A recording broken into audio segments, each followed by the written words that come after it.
Hello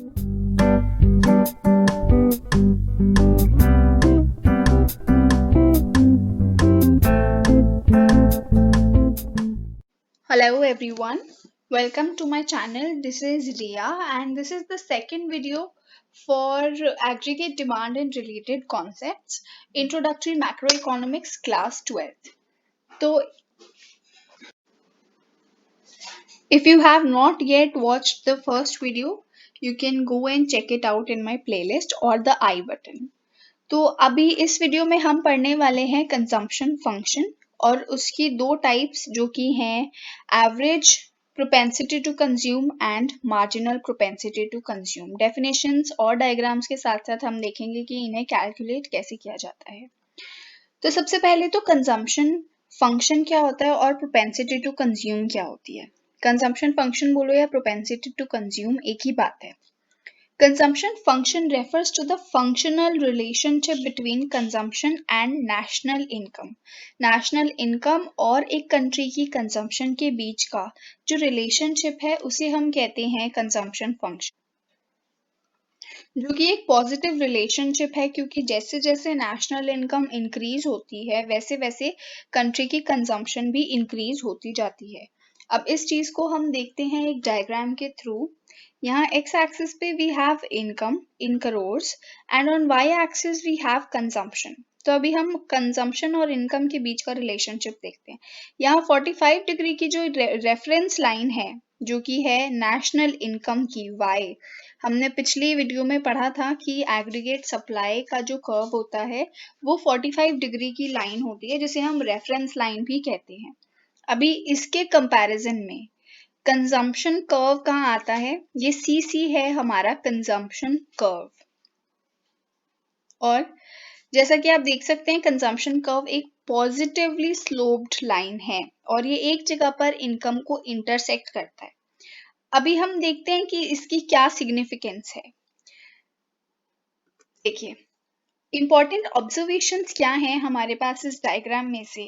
सबसे पहले तो starting point of consumption curve. Consumption curve start कहाँ से हो रहा है, ये पॉइंट C से स्टार्ट हो रहा है यहाँ से, और पॉइंट C पर हमारी इनकम 0 है। तो इसका मतलब है 0 इनकम पर भी कंजम्पशन पॉजिटिव है। और ऐसा क्यों है, बिकॉज हम कुछ भी कंज्यूम किए बिना तो सरवाइव नहीं कर सकते। तो इनकम चाहे हो या ना हो कंजम्पशन तो होगी ही होगी, और इसलिए कंजम्पशन कर्व C पॉइंट से स्टार्ट होता है। और इस टाइम पर जब आपका इनकम 0 है तो कंजम्पशन होती है देयर इज ऑटोनॉमस कंजम्पशन, यानी कि जो बिल्कुल बेसिक नीड होती है हम सिर्फ वही फुलफिल कर रहे होते हैं 0 लेवल ऑफ इनकम पर। सेकेंड ऑब्जर्वेशन है slope of consumption curve. Consumption curve की स्लोप कैसी है, पॉजिटिव स्लोप है। However the proportionate rise in consumption is less than the proportionate rise in income. क्या कह रहे हैं, ये कह रहे हैं कि जैसे इनकम आपकी जितनी इंक्रीज होती है, जिस प्रोपोर्शन में इंक्रीज होती है इनकम, सेम प्रोपोर्शन में कंजम्पशन इंक्रीज नहीं होती। कंजम्पशन कम इंक्रीज होती है एज कंपेयर टू इनकम। और ऐसा क्यों होता है, बिकॉज इनकम का कुछ पार्ट हम सेव करते हैं और कुछ पार्ट से हम कंजम्पशन करते हैं। तो सारी की सारी इनकम को हम कंजम्पशन में यूज नहीं करते। थर्ड पॉइंट आता है income is less than consumption.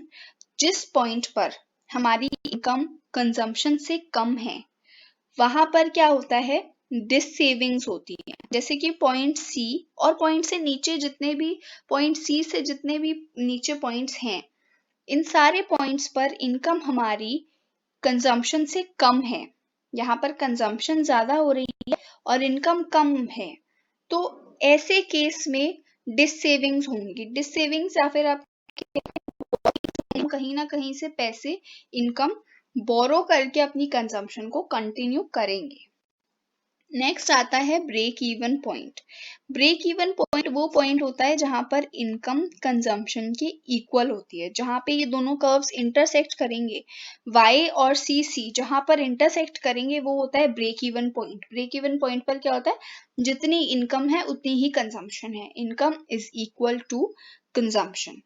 तो पॉइंट E के पीछे, पॉइंट E से लेफ्ट हैंड साइड पे जब इनकम कंजम्पशन से कम है तब डिस सेविंग्स होंगी, और पॉइंट ई के राइट हैंड साइड पे जब इनकम या इनकम कर्व कंजम्पशन कर्व के ऊपर आ गया, जैसा कि आप देख सकते हैं, तो इनकम जब कंजम्पशन से ज्यादा हो जाएगी तो उस पॉइंट पे हमारी सेविंग्स होंगी।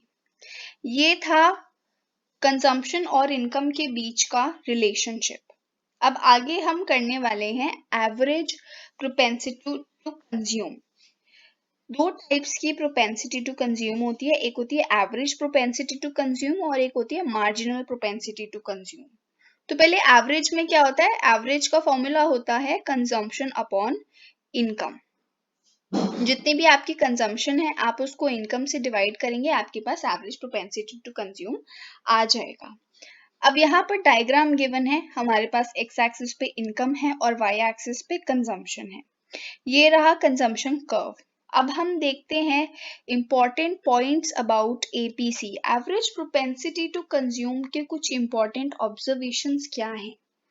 तो देखिए, सबसे पहले तो जब तक average propensity to consume greater than 1 है, 1 से बड़ा है एवरेज प्रोपेंसिटी टू कंज्यूम, कब होगा ये तब होगा जब consumption is more than income. जब इनकम से ज्यादा कंजम्पशन है तब average propensity to consume greater than 1 होगा। जब हमारा ब्रेक इवन पॉइंट आएगा, जब इनकम और कंजम्पशन दोनों इक्वल हो जाएंगे, तब एवरेज प्रोपेंसिटी टू कंज्यूम 1 के इक्वल हो जाएगा, क्योंकि कंजम्पशन यानी कि न्यूमरेटर और इनकम यानी कि डिनोमिनेटर दोनों ही सेम है, तो एवरेज प्रोपेंसिटी टू कंज्यूम 1 हो जाती है। उसके बाद जब ब्रेक इवन पॉइंट, यहाँ पर हमारा ब्रेक इवन पॉइंट था, जब हम ब्रेक इवन पॉइंट के राइट हैंड साइड पे मूव करेंगे, जब हमारी इनकम ज्यादा हो जाएगी कंजम्पशन से, तब average propensity to consume less than 1 हो जाएगी। और एक और चीज यहाँ पर है, APC falls with increase in income. जैसे जैसे इनकम इंक्रीज होती जाती है वैसे वैसे एवरेज प्रोपेंसिटी टू कंज्यूम गिरती जाती है। फोर्थ ऑब्जर्वेशन है, average propensity to consume can never be zero. ये कभी भी जीरो नहीं हो सकती। क्यों नहीं हो सकती? बिकॉज कंजम्पशन हमारी कभी जीरो नहीं हो सकती, हम सरवाइव ही नहीं कर सकते कंज्यूम करे बिना, तो इसलिए हमारी average propensity to consume can never be zero. ये थी कुछ important observations about APC. Now next we have a numerical. इधर हमारे पास इनकम गिवन है। अब हम देख रहे हैं कि हम एपीसी को कैलकुलेट कैसे कर सकते हैं। तो एक कॉलम में हमारे पास इनकम है, in the second column we have consumption and in the third column हम कैलकुलेट करेंगे एपीसी। और एपीसी का फॉर्मूला मैं यहाँ लिख देती हूँ, कंजम्पशन अपॉन इनकम। तो हम यहाँ पे ऊपर न्यूमरेटर में कंजम्पशन लेंगे, डिनोमिनेटर में इनकम लेंगे। अब सबसे पहले इनकम आपकी 0 है, कंजम्पशन 40 है। ये हम डायग्राम के अकॉर्डिंग ही देख रहे हैं, जब हमारी इनकम 0 होती है तभी हमारी कंजम्पशन पॉजिटिव होती है। तो इनकम 0 है, कंजम्पशन 40 है। इस केस में एपीसी कैलकुलेट नहीं किया जा सकता। क्यों नहीं किया जा सकता? बिकॉज आपका डिनोमिनेटर कभी भी 0 नहीं हो सकता। डिनोमिनेटर यहाँ पे 0 लेंगे, एपीसी हम कैलकुलेट कर ही नहीं सकते। नेक्स्ट आता है जब इनकम 100 है और कंजम्पशन 120 है। अब इस केस में आपकी इनकम इंक्रीज हो गई है और कंजम्पशन भी इनकम के साथ साथ इंक्रीज हुई है। तो एपीसी हम कैलकुलेट कर सकते हैं कैसे? 120 अपॉन 100 वुड बी 1.2। तो इन दोनों को डिवाइड करके हमारे पास आता है 1.2 एवरेज प्रोपेंसिटी टू कंज्यूम।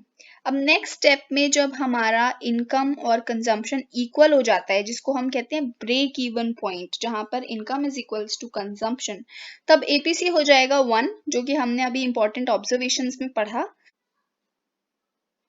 कि एपीसी ग्रेटर देन 1 होता है जब तक इनकम कम है कंजम्पशन से, और जब इनकम कंजम्पशन के इक्वल हो जाएगी तो एपीसी किसके इक्वल हो जाएगा? APC would be equal to 1। और जब इनकम ज्यादा हो जाती है कंजम्पशन से, जैसे कि अब यहाँ पर 300 हो गई है इनकम और कंजम्पशन 280 ही है, तो इस केस में एपीसी क्या हो जाएगा? 0.933। इस केस में APC will become less than 1 जब income is greater than consumption. यही चीज नीचे भी हो रही है। और जैसा कि आप देख सकते हैं एपीसी हमारा कॉन्स्टेंटली फॉल हो रहा है, एपीसी गिरता जा रहा है। जैसे जैसे इनकम राइज होगी वैसे वैसे एपीसी डिक्रीज होता जाएगा, which was the third point of important observations. Description box में एक लिंक है जिसके थ्रू आप ये नोट्स डाउनलोड कर सकते हैं for quick revisions. Now next we have marginal propensity to consume. अब marginal propensity to consume क्या होता है? It refers to the ratio of change in consumption expenditure to change in total income. जितना आपका consumption में change आया है उसको divide कर दीजिए by change in income. ये MPC का formula होता है, change in consumption upon change in income. अब यहाँ पर diagram given है, x axis पे we have income, y axis पे we have consumption और ये consumption curve given है। अब important points about MPC देखते हैं। सबसे पहली बात तो MPC varies between 0 and 1। MPC की value marginal propensity to consume की वैल्यू हमेशा 0 और 1 के बीच में रहती है। क्यों? ऐसा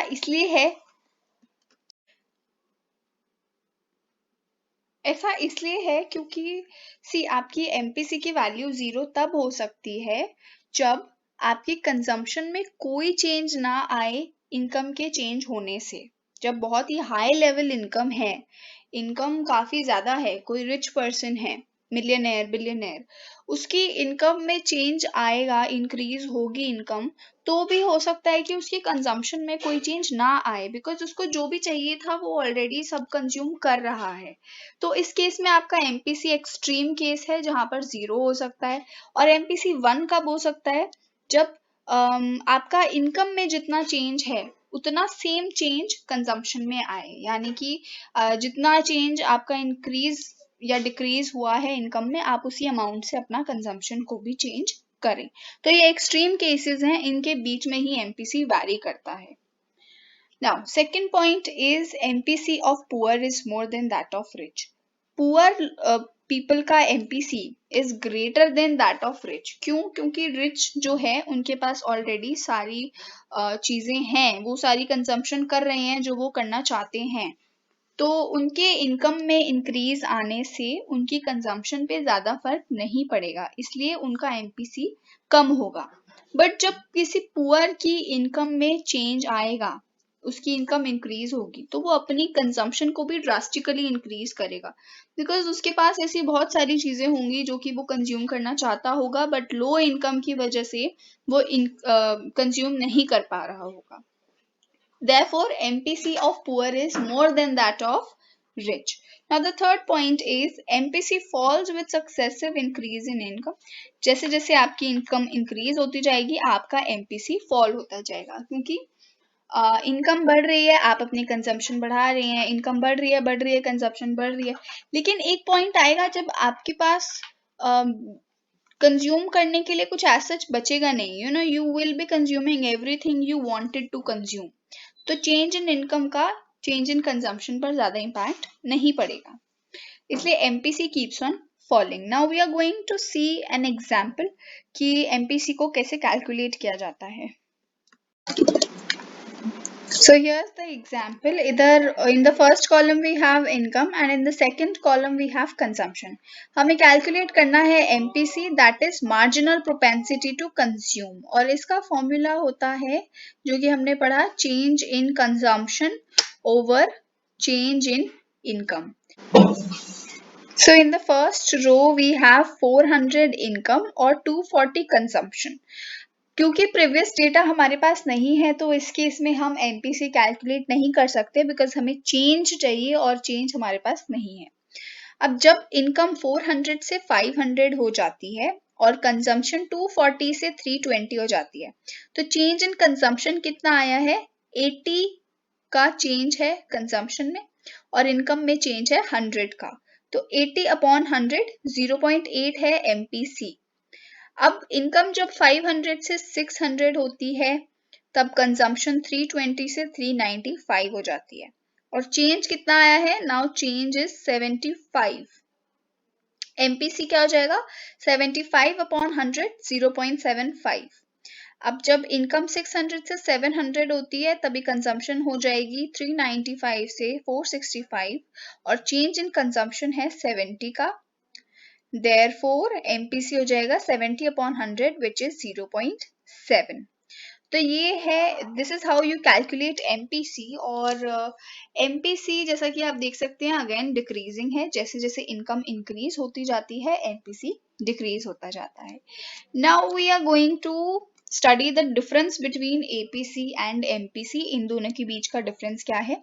सबसे पहले अगर क्वेश्चन आता है आपको एग्जामिनेशन में कि इन दोनों का डिफरेंस लिखिए, तो सबसे पहले हम मीनिंग लिखेंगे। मीनिंग हम पढ़ चुके हैं। उसके बाद हम लिखेंगे वैल्यू मोर देन 1। बेसिस है वैल्यू मोर देन 1। APC जो है APC can be more than 1। APC 1 से ज्यादा हो सकता है।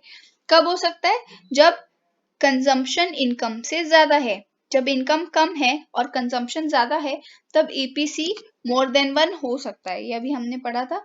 But MPC can not be more than 1, क्योंकि आपकी इनकम में जो चेंज आया है आप उससे ज्यादा थोड़ी ना कंजम्पशन में चेंज ला सकते हैं। आपकी लिमिट है कि इनकम में जितना चेंज है उतना ही चेंज आप कंजम्पशन में ला सकते हैं। तो MPC can not be more than 1। Third basis है response to change in income. Change in income का क्या रिस्पॉन्स होता है MPC का। जब इनकम इंक्रीज होती है तब APC फॉल करता है, but at a rate less than that of MPC। MPC भी फॉल करता है, APC भी फॉल करता है, बट APC का रेट कम होता है as compare to MPC। MPC का रेट ज्यादा होता है, और यही बात यहाँ पर MPC के कॉलम में लिखी हुई है। अब फॉर्मूला लिख सकते हैं हम, ये भी एक डिफरेंस है दोनों के बीच में। The formula, so this was the difference between APC and MPC। यहाँ पर हमारा propensity to consume का टॉपिक खत्म हो जाता है। Now in the next video we are going to start with the propensity to save। I hope you found this video helpful. Thank you.